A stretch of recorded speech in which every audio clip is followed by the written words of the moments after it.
నమస్కారం D news కి స్వాగతం. నేను మీ మహంతి. ముందుగా నాటి ముఖ్యాంశాలు. విడుదలైన ఎగ్జిట్ పోల్స్ పై స్పందించిన ఏపీ ప్రభుత్వ సలహాదారు సజ్జల రామకృష్ణారెడ్డి అంచనాలను అందుకోవటం కంటే కూడా తమ పార్టీకి సానుకూల ఒరవడి కనిపిస్తుందన్న సజ్జల. మంచినీటి కాలుష్యం వలన అనారోగ్యం బారిన పడిన కుటుంబాలను పరామర్శించిన 64వ division Telugu Desam party politburo సభ్యులు, సెంట్రల్ నియోజకవర్గం ఎన్డీఏ అభ్యర్థి బోండా ఉమా. ఎన్టీఆర్ జిల్లా 7 నియోజకవర్గాలకు సంబంధించిన నోవా, నిమ్రా కళాశాలలో కౌంటింగ్ ప్రక్రియ ఏర్పాట్లు పూర్తయ్యాయన్న జిల్లా కలెక్టర్ ఎస్ ఢిల్లీరావు. ఏపీ ప్రభుత్వ సలహాదారు సజ్జల రామకృష్ణారెడ్డి విడుదలైన ఎగ్జిట్ పోల్స్ పై స్పందించారు. అంచనాలను అందుకోవటం కంటే కూడా తమ పార్టీకి సానుకూల ఒరవడి కనిపిస్తుందని అన్నారు. ఎగ్జిట్ పోల్స్ ను మించి ఎన్నికల ఫలితాలు ఉండబోతున్నాయని ధీమా వ్యక్తం చేశారు. బీజేపీకి ఉత్తరాదిన సీట్లు తగ్గాయి కాబట్టి దక్షిణాదిన పెరుగుతాయని ఓ ప్రచారం జరుగుతుందని, దీనికి సంబంధించిన సర్వేలు, విశ్లేషణలు అందరం చూస్తున్నామని ఏపీ ప్రభుత్వ సలహాదారు సజ్జల రామకృష్ణారెడ్డి తెలిపారు. అందువల్ల ఎగ్జిట్ పోల్స్ పై ఆ ప్రభావం కొంతమేర ఉన్నట్టు అర్థమవుతుందని సజ్జల పేర్కొన్నారు. లోక్సభ ఎగ్జిట్ పోల్స్ లో ఎవరికి ఆధిక్యత ఉంటే అసెంబ్లీ ఎన్నికల్లో కూడా వారిదే హవా ఉంటుందని జాతీయ మీడియా సంస్థల ఎగ్జిట్ పోల్స్ చెబుతున్నాయని అన్నారు.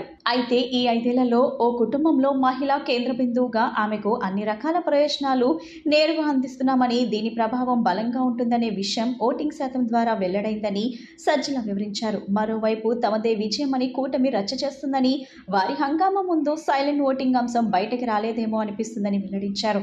ఎగ్జిట్ పోల్స్ కంటే మెరుగైన ఫలితాలే కౌంటింగ్ రోజున రానున్నాయని మా నమ్మకమని సజ్జల స్పష్టం చేశారు. వై నాట్ 175 అని తాము అంటున్నామని, ఎందుకలా అనేదానికి తమ వద్ద అనేక కారణాలు ఉన్నాయని, ఆ దిశగా తమను అడ్డుకోలేకపోతే అందుకు కూటమి పార్టీలే సమాధానం ఇవ్వాల్సి ఉంటుందని అన్నారు. తమను వ్యతిరేకిస్తున్న వాళ్ల గొంతుక బలంగా ఉందని, దానికి తోడు అన్ని పార్టీలు కలిశాయని తెలిపారు. ఇలాంటి పరిస్థితుల మధ్య తాము గెలిచి ప్రభుత్వం ఏర్పాటు చేసి ముందుకు వెళ్లడం అనేది పెద్ద ఘనతగానే భావిస్తామని చెప్పారు.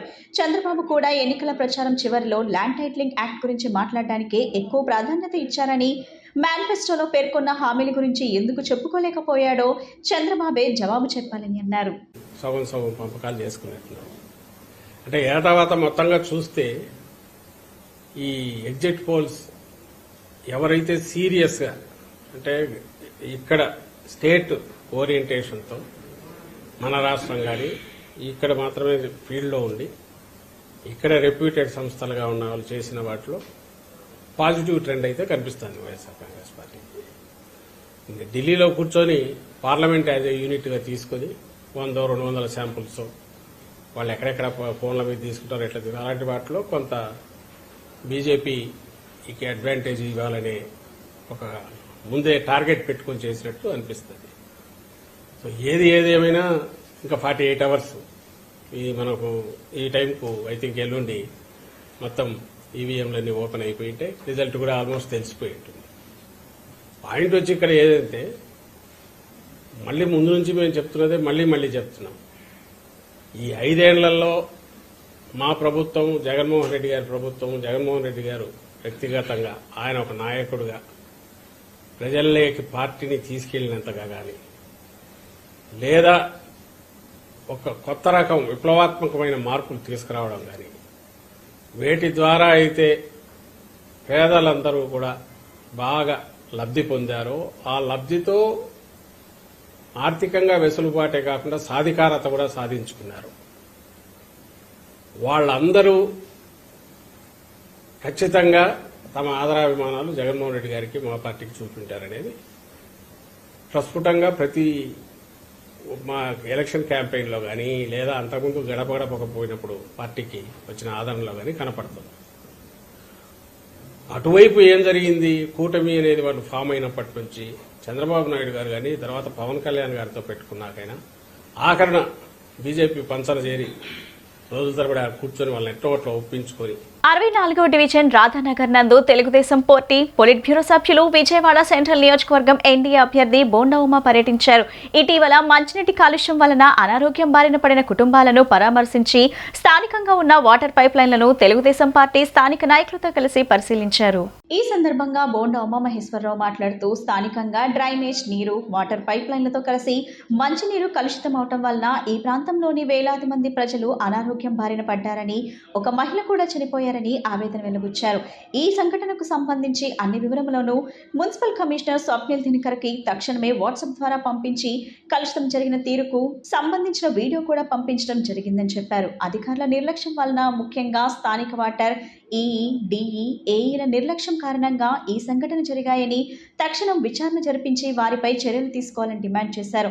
తాను పరిశీలించే నాటికి మురుగునీటిలో డ్రింకింగ్ వాటర్ సంపు మునిగే ఉందని, తాను దానిని స్వయంగా పరిశీలించానని, త్రాగునీరు మురికినీటి వలె వస్తుందని ఆవేదన వెలుబుచ్చారు.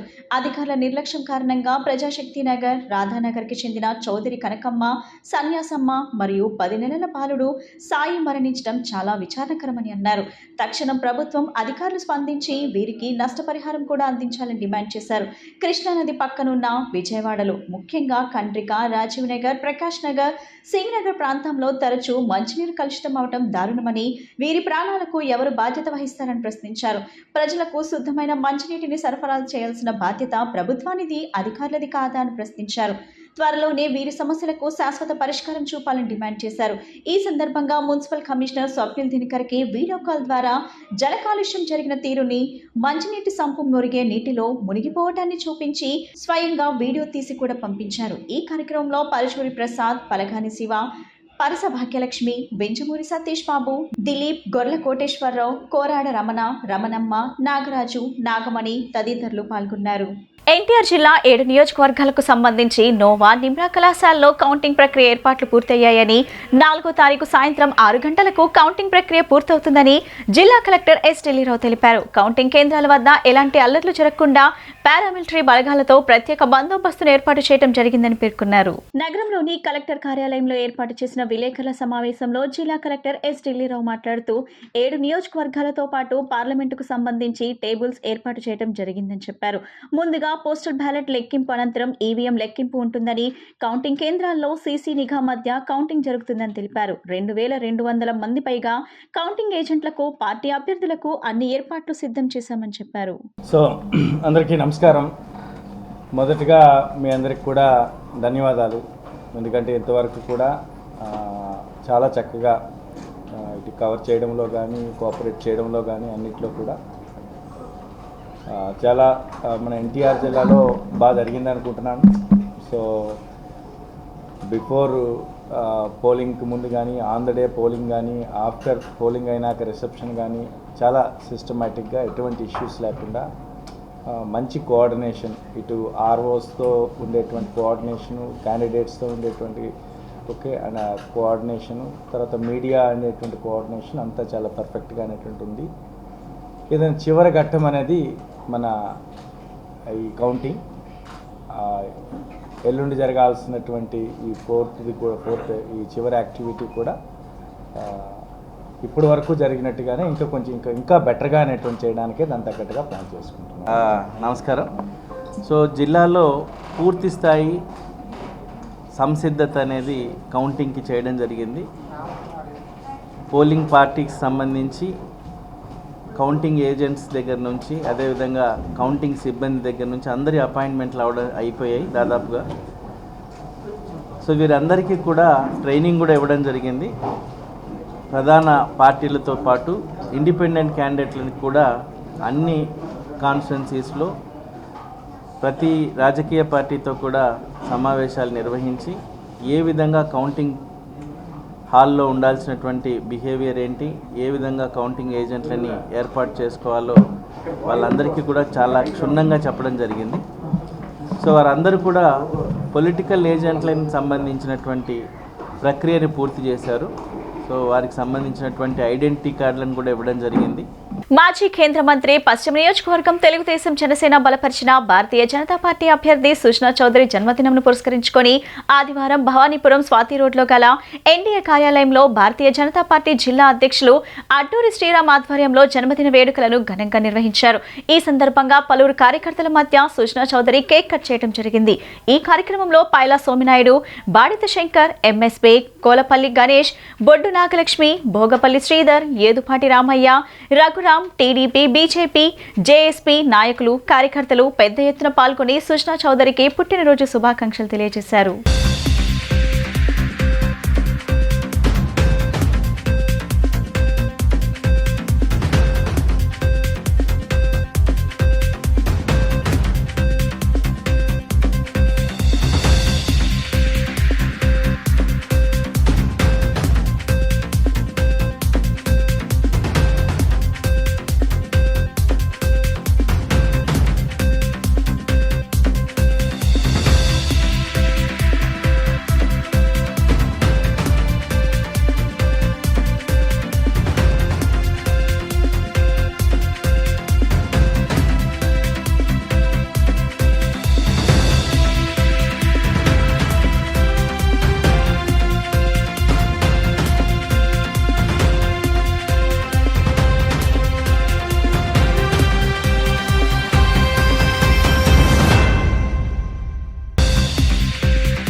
రాష్ట్ర విభజన జరిగి 10 ఏళ్లు పూర్తయిందని, ఈ దశాబ్ద కాలంలో ఏపీలో అభివృద్ధి లేకుండా పోయిందని సిపిఎం రాష్ట్ర కార్యదర్శి వి శ్రీనివాసరావు అన్నారు. 10 ఏళ్ల కాలంలో అభివృద్ధి విషయంలో టీడీపీ, వైసీపీలు పూర్తిగా విఫలమయ్యాయని విమర్శించారు. వచ్చే ప్రభుత్వమైన బాధ్యతతో అభివృద్ధి చేయాలని సూచించారు. నగరంలోని బాలోత్సవ్ భవన్ నందు సిపిఎం నిర్వహించిన మీడియా సమావేశంలో సిపిఎం రాష్ట్ర కార్యదర్శి వి శ్రీనివాసరావు మీడియాతో మాట్లాడుతూ, రాష్ట్ర విభజన జరిగి 10 ఏళ్లు అయిందని, ఈ దశాబ్ద కాలంలో ఏపీ అభివృద్ధి లేకుండా పోయిందని అన్నారు. ప్రత్యేక హోదా, రాజధాని, అభివృద్ధి అని జగన్ హామీలు ఇచ్చారని, ఈ 5 ఏళ్లలో రాష్ట్రాన్ని తిరోగమనం దిశగా తీసుకువెళ్లారని విమర్శించారు. చంద్రబాబు, జగన్ పాలన ఏపీకి శాపంగా మారిందని, ప్రజల జీవితాలు తారుమారు అయ్యి ఇబ్బందులు పడుతున్నారని అన్నారు. నాడు నేడు అంటూ ఆర్భాటం తప్ప విద్యా వ్యవస్థను నాశనం చేశారని, విజయవాడ వంటి మహానగరంలో డయేరియాతో ప్రాణాలు కోల్పోతున్నారని ఆవేదన వ్యక్తం చేశారు. దీనిపై రాష్ట్ర ప్రభుత్వం కనీసం స్పందించలేదన్నారు. పోలింగ్ పూర్తి చేసి రిలాక్స్ అయితే ప్రజలు బాధలు పట్టవాలని నిలదీశారు. మున్సిపల్ కమిషనర్ ప్రజల ఆరోగ్యంపై బాధ్యత లేదా అని అడిగారు. చేత కాకుంటే కమిషనర్గా రాజీనామా చేసి వెళ్లిపోవాలన్నారు. పక్కన కృష్ణానది పెట్టుకుని మంచినీరు అందించలేని పాలన ఎందుకు అని ప్రశ్నించారు. 2 ఫ్లైఓవర్లు వేస్తే ప్రజల కష్టాలని తీరుతాయా అని, ఏపీలో అభివృద్ధి లేదు, అప్పుల్లో మాత్రం రికార్డు సృష్టించారని విమర్శలు గుప్పించారు. అందరికీ నమస్కారం. ఈరోజు జూన్ 2వ తేదీ, సరిగ్గా ఈరోజే 2014 ఈ జూన్ 2వ తేదీ నుంచి రాష్ట్రం 2 ముక్కలైపోయింది. 10 సంవత్సరాలు అయిపోయింది సరిగ్గా రాష్ట్రం విభజన జరిగి. ఈ 10 ఏళ్లలో మన రాష్ట్రం ఎక్కడుందంటే, ఎక్కడేసిన గొంగళ అక్కడే ఉంది. ఆ రోజు ఈ మోడీ అప్పుడే అధికారంలోకి వచ్చాడు. రాష్ట్రంలో మోడీ, తెలుగుదేశం, జనసేన ఆ రోజు ముగ్గురు కలిసే ఆ రోజు కూటమిలో ప్రభుత్వానికి వచ్చారు. ఆ తర్వాత 2019లో వాళ్ళు ఓడిపోయి మళ్ళా వైసీపీ నాయకత్వం జగన్మోహన్ రెడ్డి గారు వచ్చారు. తెలుగుదేశం ఎన్నికలకు ముందు, 2019 ఎన్నికలకు ముందు ప్రత్యేక హోదా సాధించిన దాకా విశ్రమించను అని ఆయన చెప్పాడు. 25కి 25 పార్లమెంటు సీట్లు గెలిపిస్తే ప్రత్యేక హోదా తీసుకొచ్చేస్తాను ఢిల్లీ నుంచి నేనని చెప్పి జగన్మోహన్ రెడ్డి చెప్పాడు. వీళ్ళిద్దరూ మాటలు కోతలుగానే మిగిలిపోయినాయి. బహుశా ఉత్తర కుమార ప్రగల్భాలు అంటాం. ఉత్తర కుమారుడు కూడా వాళ్ళ దెబ్బకు రారు. ఇక్కడ రాష్ట్రంలో తన్నుకోవటానికి, తిట్టుకోవటానికి, రాళ్ళు వేసుకోవటానికి చూపినంత ప్రతాపం ఢిల్లీ నుంచి మనకు జరిగిన అన్యాయం మీద చూపకపోవటం ఈరోజు మన రాష్ట్రానికి ఒక శాపంగా మారింది. ఈ 10 ఏళ్ళు ఈ 2 రాష్ట్రాలు, 2 ప్రభుత్వాలు, అటు గతంలో ఎన్డీఏ ప్రభుత్వం, తర్వాత వచ్చిన వైసీపీ ప్రభుత్వం, ఇద్దరు కూడా ఈ రాష్ట్రాన్ని శాపగ్రస్తంగా మార్చింది. మాజీ వ్యవసాయ శాఖ మంత్రి వడ్డే శోభనాధీశ్వరరావు హనుమాన్పేట రచించిన అవినీతి చక్రవర్తి నరేంద్ర పుస్తకాన్ని ప్రముఖ ఆర్థిక, రాజకీయ విశ్లేషకుడు పరకాల ప్రభాకర్ ఆవిష్కరించారు. ఈ కార్యక్రమానికి వై కేశవరావు అధ్యక్షత వహించి ఈ పుస్తకం యొక్క గొప్పతనాన్ని ఆహుతులకు వివరించారు. హనుమాన్పేటలోని ఆలపాటి రంగారావు కళ్యాణ మండపంలో అవినీతి చక్రవర్తి నరేంద్ర మోడీ పుస్తక ఆవిష్కరణ కార్యక్రమం జరిగింది. పుస్తక ఆవిష్కరించిన పరకాల ప్రభాకర్ మాట్లాడుతూ, ఎలక్టోరల్ బాండ్ స్కామ్ ప్రపంచంలో మొదటి స్థానం పొందిందన్నారు. ఈ స్కామ్ కు సంబంధించిన పుస్తకాన్ని ఆవిష్కరించడం తన అదృష్టమన్నారు. లక్షలాది మంది ఈ పుస్తకాన్ని చదివి బీజేపీకి సరైన రీతిలో గుణపాఠం చెప్పాలని ఆయన పిలుపునిచ్చారు. ఎన్నికల కౌంటింగ్ ముందు వస్తున్న ఈ సర్వేలను ప్రజలు నమ్మరాదన్నారు. ఒక రాష్ట్రంలో ఎంపీ సీట్లు 10 ఉండగా ఎన్డీఏకి 13 సీట్లు వస్తాయని చెప్పడం ఎంతవరకు న్యాయమన్నారు. బీజేపీలో అవినీతి చోటు లేదంటూ ఆ పార్టీ నేతలు చెబుతూ మరోవైపు అవినీతికి గేట్లు ఎత్తారన్నారు.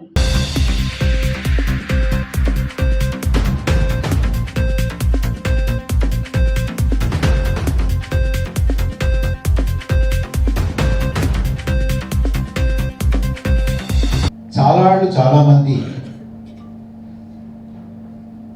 ఈ ప్రభుత్వాన్ని ఎన్ని తప్పులు చేసినా కూడా క్షమిస్తూ వచ్చారు.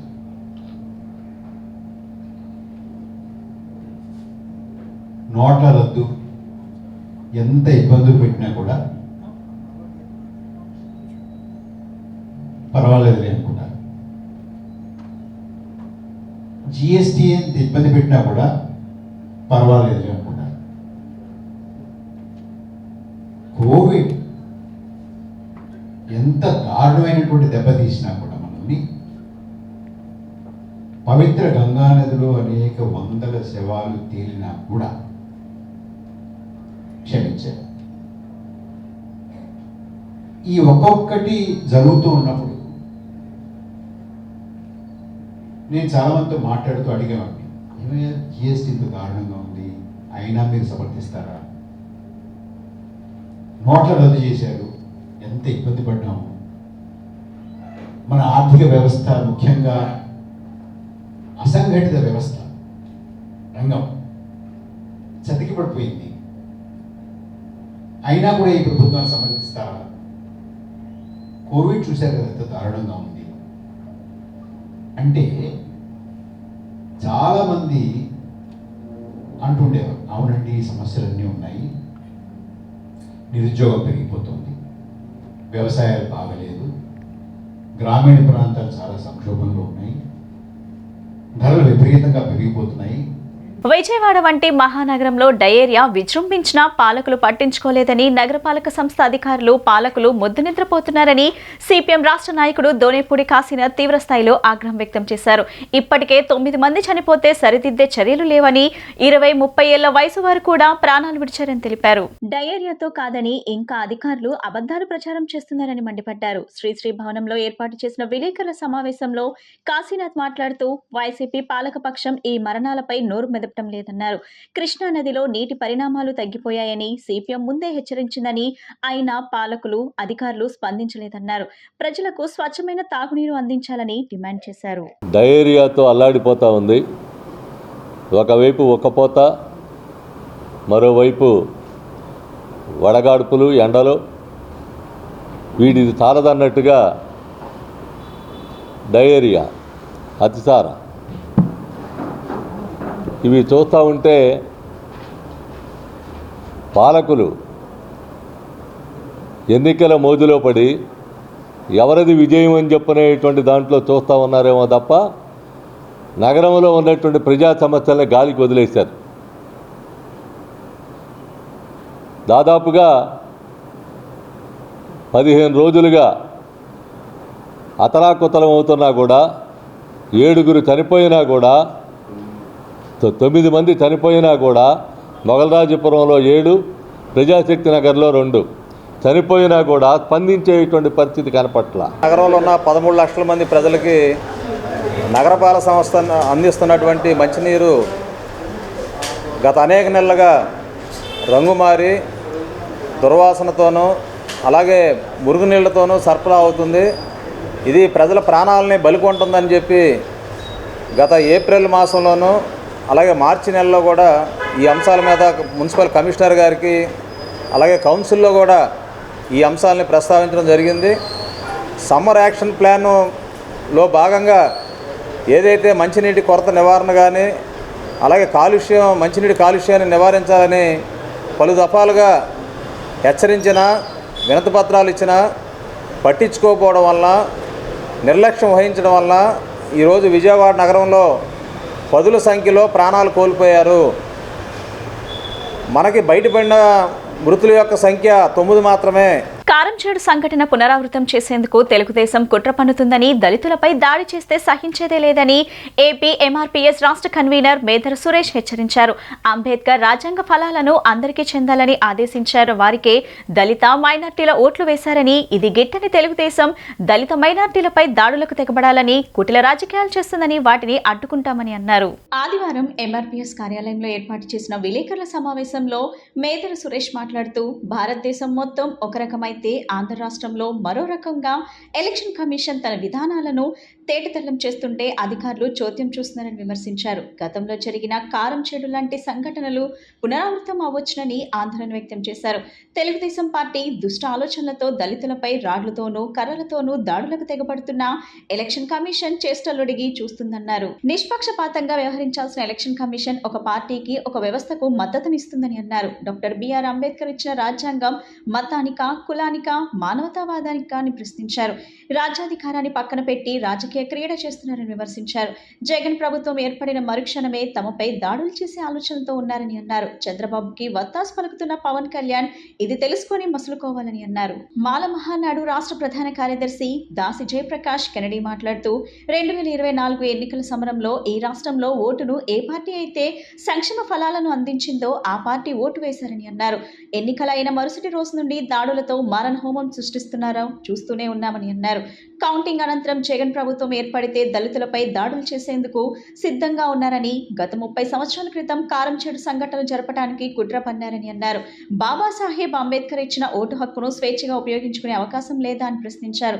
మాల మహానాడు ఎంఆర్పీఎస్ ఒక్కటే అడుగుతున్నామని, దళితులకు రక్షణ కల్పించాలని, లేకపోతే మమ్మల్ని మేము కాపాడుకోవటానికి ఒక చేత్తో రాజ్యాంగాన్ని మరో చేత్తో ఆయుధాన్ని చేపడతామని హెచ్చరించారు. తమపై దాడులు జరగకుండా ఎలక్షన్ కమిషన్ రక్షణ కల్పించాలన్నారు. అందరికీ నమస్కారం. నా పేరు దాసి జయప్రకాష్ కెనడి, మాల మహానాడు రాష్ట్ర ప్రధాన కార్యదర్శి. ఈ 2024 నాడు జరుగుతున్న ఎన్నికల సంబరంలో ఈ ఆంధ్ర రాష్ట్రంలో డాక్టర్ బాబాసాహెబ్ అంబేద్కర్ గారు ఇచ్చిన ఓటు అనే ఒక హక్కు ద్వారా ఈ రాష్ట్రంలో దళితులు, బలహీన వర్గాలు, మైనార్టీలు సంక్షేమ ఫలాలను పొంది, ఏ రాజకీయ పార్టీ అయితే మా అభివృద్ధి కోసం పాటుపడి ఆ సంక్షేమ ఫలాలని మాకు అందించిన ఆ పార్టీకి ఈ 2024 సంవత్సరంలో మేమందరం కూడా ఓటు వేయటం జరిగింది. ఎన్నికల పరిణామాలు మొత్తం మీరు చూస్తూనే ఉన్నారు. ఎన్నికల రోజు నుంచి నేటి వరకు ఈ బలహీన వర్గాల మీద, ఈ దళితుల మీద, ఈ అణగారిపోయిన వర్గాల మీద ఎలాంటి దాడులు జరుగుతున్నాయి, ఎలాంటి మారణహోమం సృష్టిస్తున్నారో మీ అందరూ చూస్తూనే ఉన్నారు. నా పేరు మేదర్ సురేష్ కుమార్, ఏపీఎంఆర్పిఎస్ జేఏసీ రాష్ట్ర అధ్యక్షులుగా ఉన్నాను. గత 20 రోజులుగా ఎలక్షన్ కమిషన్ భారతదేశంలో సుప్రీం కోర్టు కన్నా కూడా అత్యున్నతమైన ఎలక్షన్ కమిషన్ కూడా ఈరోజు పారదర్శకంగా కూడా ఎక్కడ కూడా వాళ్ళ యొక్క వ్యవస్థలను ఉపయోగించట్లేదనేది ఈరోజు తేటతెల్లమైపోయింది. భారతదేశం మొత్తం ఒక రకమైతే ఆంధ్ర రాష్ట్రంలో మరో రకంగా ఎలక్షన్ కమిషన్ తన యొక్క విధానాలను తేటతెల్లంగా ఈరోజు తెలియపరిచినా కూడా నింబక నీరెత్తినట్లు. ఆంధ్రప్రదేశ్ రాష్ట్ర ప్రభుత్వ ప్రధాన కార్యదర్శి డాక్టర్ కెఎస్ జవహర్ రెడ్డి శ్రీ అమ్మవారి దర్శనార్థం ఆలయంకు విచ్చేసి ఆలయ కార్యనిర్వహణాధికారి కెఎస్ రామారావు ఆలయ మర్యాదలతో స్వాగతం పలికి అమ్మవారి దర్శనం కల్పించారు. శ్రీ అమ్మవారి దర్శనానంతరం వీరికి ఆలయ అర్చకులు మరియు వేద పండితులు వేదాశీర్వచనం చేయగా ఆలయ కార్యనిర్వహణాధికారి శ్రీ అమ్మవారి ప్రసాదము, శేషవస్త్రము, చిత్రపటం అందజేశారు. అనంతరం వీరు శ్రీ మల్లేశ్వర స్వామివారి ఆలయంకు విచ్చేసి స్వామివారిని దర్శించుకున్నారు.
హిందువులంతా ఐక్యంగా ఉంటే ప్రపంచమంతా క్షేమంగా ఉంటుందని శైవక్షేత్ర పీఠాధిపతి శివస్వామి అన్నారు. మన హిందూ ధర్మాన్ని కూకటి వేళ్లతో పీకివేస్తుంటే చూస్తూ ఉండటం మహాపాపమని, ఐక్యంగా ఉండి మన హక్కులను సాధించుకోవాలని స్వామి పిలుపునిచ్చారు. హనుమాన్ హనుమాన్ జయంతి సందర్భంగా సత్యనారాయణపురం BRTS రోడ్లో విశ్వ హిందూ పరిషత్ ఆధ్వర్యంలో శోభాయాత్ర నిర్వహించారు. ఈ కార్యక్రమానికి శివస్వామి ముఖ్య అతిథిగా విచ్చేసి బైక్ ర్యాలీ ప్రారంభించారు. విశ్వ హిందూ పరిషత్ బజరంగ్ దళ్ ఆధ్వర్యంలో చేపట్టిన బైక్ ర్యాలీలో పెద్ద సంఖ్యలో హిందువులు పాల్గొన్నారు. జై శ్రీరామ్ అంటూ నినాదాలు చేస్తూ ర్యాలీగా ముందుకు సాగాయి. అనంతరం శోభాయాత్ర మాట్లాడుతూ హిందువులు కలిసి ఉంటే ప్రపంచమంతా క్షేమంగా ఉంటుందన్నారు. శ్రీరాముడు, హనుమంతుడు జీవిత చరిత్ర దేశ ప్రజలకు ఆదర్శమన్నారు. హిందూ ధర్మం గొప్పదనం ఎవరిపై దాడులు చేయమని చెప్పదని, కేవలం వ్యక్తి విజ్ఞానాన్ని అందిస్తుందన్నారు. హిందూ ధర్మం ఒకే దేశం, ఒకే ప్రజలు ఉండాలని కోరుకుంటున్నాయని, ఇతర మతాలు జిహాద్ పిలుపునిస్తున్నాయని విమర్శించారు. మన హిందూ ధర్మాన్ని కూకటి వేలతో పీకివేస్తుంటే చూసి ఉండటం మహాపాపమని, పోరాడి కాపాడుకోవాలని స్వామి పిలుపునిచ్చారు. ఇతర మతాలు ర్యాలీలు జరుపుకుంటే అనుమతులు ఇచ్చే ప్రభుత్వం హిందువులు జరిపే ర్యాలీలకు ఎందుకు అనుమతులు ఇవ్వటం లేదని శివస్వామి ప్రశ్నించారు. ఈ పరిస్థితి పోవాలంటే హిందువులంతా ఐక్యంగా ఉండి మన హక్కులను సాధించుకోవాలని పిలుపునిచ్చారు.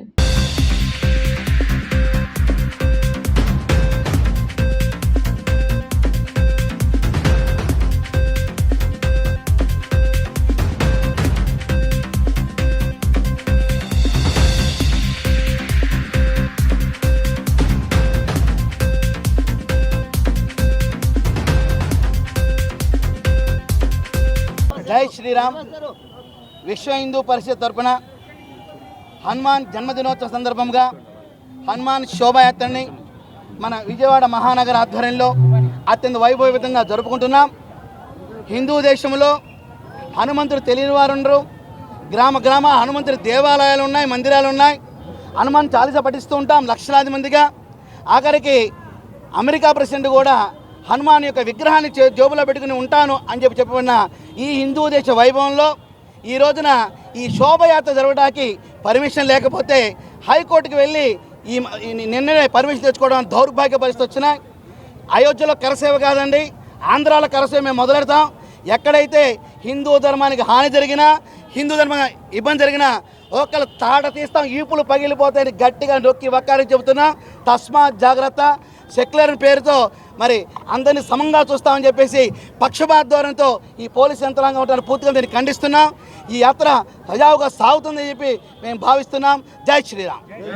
వ్యవసాయ సీజన్ ప్రణాళికలు వాస్తవానికి విరుద్ధంగా ఉన్నాయని ఏపీ కౌలు రైతు సంఘం కార్యదర్శి హరిబాబు అన్నారు. కౌలు రైతుల కార్డుల విషయంలో అధికారులు నిర్లక్ష్యంగా వ్యవహరించారని, 32 లక్షల మంది రైతులు ఉంటే కేవలం 5 లక్షల మందికే కార్డులు ఇస్తున్నారని ఆవేదన వ్యక్తం చేశారు. గ్రామ సభలు పెట్టి కౌలు రైతులను నిర్ణయించి కార్డులు ఇవ్వాలని డిమాండ్ చేశారు.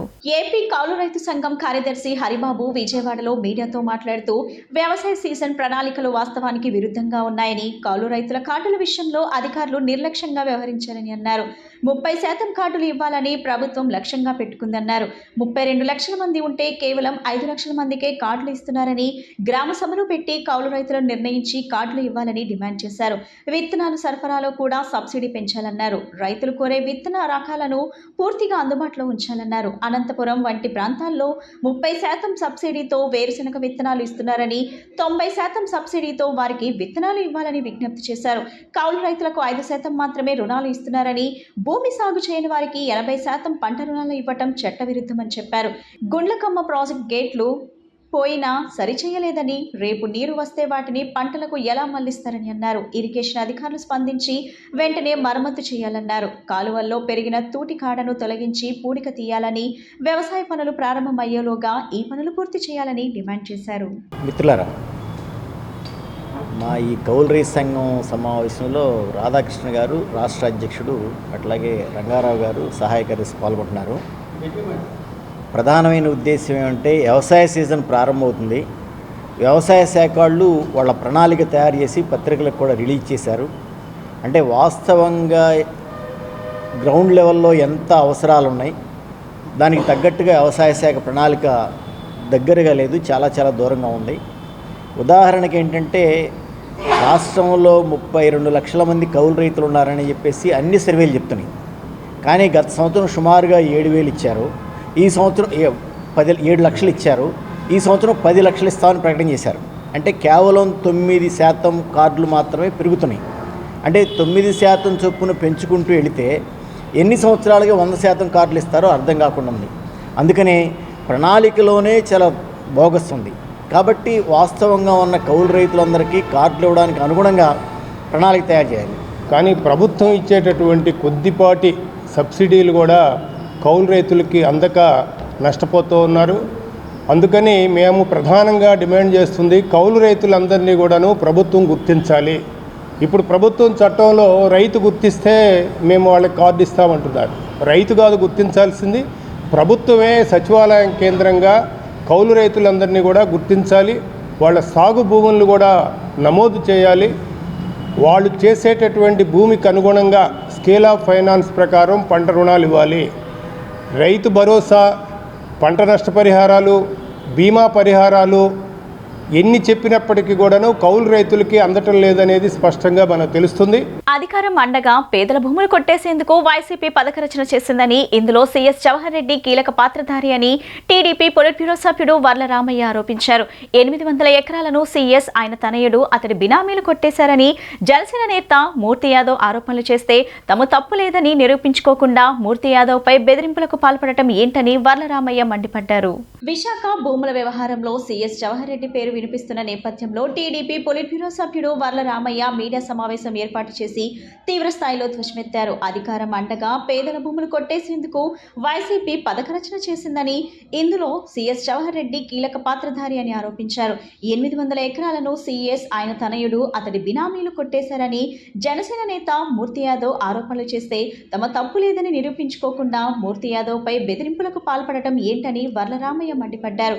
దాదాపు 2000 కోట్ల విలువైన ఈ భూదందాపై గవర్నర్ జోక్యం చేసుకోవాలని, పూర్తిస్థాయి విచారణకు ఆదేశించాలని విజ్ఞప్తి చేశారు. సీఎస్గా జవహర్ రెడ్డి కొనసాగితే మూర్తి యాదవ్ ప్రాణాలకు ముప్పు ఉందని వర్ల రామయ్య ఆందోళన వ్యక్తం చేశారు. ఈ భూదందాపై ఏసీబీ వెంటనే సుమోటోగా కేసు నమోదు చేసి విచారణ జరిపించాలని డిమాండ్ చేశారు. సార్, అందరికీ నమస్కారం అండి. ఆంధ్రప్రదేశ్ రాష్ట్రానికి ప్రస్తుత చీఫ్ సెక్రటరీ శ్రీ జవహర్ రెడ్డి గారు, ఆయన అందరూ పెద్ద సార్ అంటారు. అంటే ప్రభుత్వ పాలనా యంత్రాంగంలో he's the highest officer. Chief secretary highest officer. పెద్ద సార్ని అడగండి అంటారు. పెద్ద సార్ అంటే chief secretary. Everybody knows. Attender దగ్గర నుంచి ఐఏఎస్ల వరకు అందరికీ తెలుసు పెద్ద సార్ అంటే చీఫ్ సెక్రటరీ అని. ఈ రోజున పెద్ద సార్ చుట్టూ ఈ రోజున ఒక పెద్ద భూ మాఫియా తిరుగుతూ ఉన్నది, భూదందా తిరుగుతూ ఉన్నది. ఒక బాధ్యత కలిగిన రాజకీయ నాయకుడు విశాఖపట్నం జిల్లా నుంచి చీఫ్ సెక్రటరీ గారి మీద పలు ఆరోపణలు చేశారు. ఇబ్రహీంపట్నం జూపూడిలోని నోవా నిమ్రా కళాశాలలో ఈ నెల 4వ తేదీన ఓట్ల లెక్కింపు కార్యక్రమాన్ని పటిష్ట ప్రణాళికతో నిర్వహించనున్నట్లు కలెక్టర్ ఎస్ ఢిల్లీరావు తెలిపారు. అధికారులు, సిబ్బంది సమన్వయంతో వ్యవహరించాలని సూచించారు. ఆ రోజు లెక్కింపు ఉదయం 8 గంటలకు ప్రారంభమవుతుందని, అధికారులు, సిబ్బంది ఉదయం 6 గంటలకే చేరుకోవాలన్నారు. సార్వత్రిక ఎన్నికల ఓట్ల లెక్కింపు ఏర్పాట్లపై నగరంలోని కలెక్టరేట్లో సమీక్షించారు. ఈ సందర్భంగా ఆయన మాట్లాడుతూ అధికారులు, సిబ్బంది సమన్వయంతో వ్యవహరించాలని సూచించారు. ఆ రోజు లెక్కింపు ఉదయం 8 గంటలకు ప్రారంభమవుతుందని, అధికారులు, సిబ్బంది ఉదయం 6 గంటలకే చేరుకోవాలన్నారు. విజయవాడలో ఇందిరాగాంధీ మున్సిపల్ స్టేడియం, కేతనకొండ, కొండపల్లి తదితర ప్రాంతాల నుంచి బస్సుల ఏర్పాటుపై సూచనలు చేశారు. కౌంటింగ్ కేంద్రాల వద్ద పార్కింగ్, భద్రత, చరవాణుల సేకరణ పాయింట్లు, ఆహారం, తాగునీరు, టాయిలెట్లు, వైద్య శిబిరాలు, అంబులెన్స్లు తదితరాలను ఏర్పాటు చేయనున్నట్లు పేర్కొన్నారు. ఎలాంటి గందరగోళానికి తావు లేకుండా సూచక బోర్డులు ఏర్పాటు చేయాలని పేర్కొన్నారు. గుర్తింపు కార్డులు జారీ చేయాలని ఆదేశించారు. కౌంటింగ్ ఏజెంట్లకు అవసరమైన సౌకర్యాలు కల్పించాలన్నారు. మీడియా కేంద్రం ఏర్పాటు తదితరాలపై సమీక్షించారు. జిల్లా పోలీస్ కమిషనర్ పిహెచ్డి రామకృష్ణ మాట్లాడుతూ కౌంటింగ్ ప్రక్రియ ప్రశాంత వాతావరణంలో నిర్వహించేందుకు అవసరమైన కట్టుదిట్టమైన ఏర్పాట్లు చేసినట్టు తెలిపారు. పార్కింగ్ ఏర్పాట్లు, ప్రవేశ గేటు, చరవాణుల సేకరణ పాయింట్ల వద్ద తీసుకుంటున్న చర్యలు వివరించారు. సమీక్షలో JCP Sampath Kumar, BMC commissioner Swapnil Dinakar, డీసీపీలు ఆదిరాజ్ సింగ్ రాణా, జె సునీత, కె శ్రీనివాసరావు తదితరులు పాల్గొన్నారు. హనుమాన్ జయంతిని పురస్కరించుకొని నగరంలోని సంగీత కళాశాల ఆవరణలో హనుమాన్ చాలీసా మహాపారాయణ కార్యక్రమాలు నిర్వహించారు. ఈ హనుమాన్ చాలీసా కార్యక్రమానికి భక్తులు పెద్ద ఎత్తున వచ్చి హనుమాన్ కీర్తనలను ఆలపించారు. కేసరపల్లి భువనేశ్వర్ పీఠాధిపతులు శ్రీ కమలానంద భారతి స్వామి ఆధ్వర్యంలో హనుమాన్ జయంతి వేడుకలు అంగరంగ వైభవంగా నిర్వహించారు.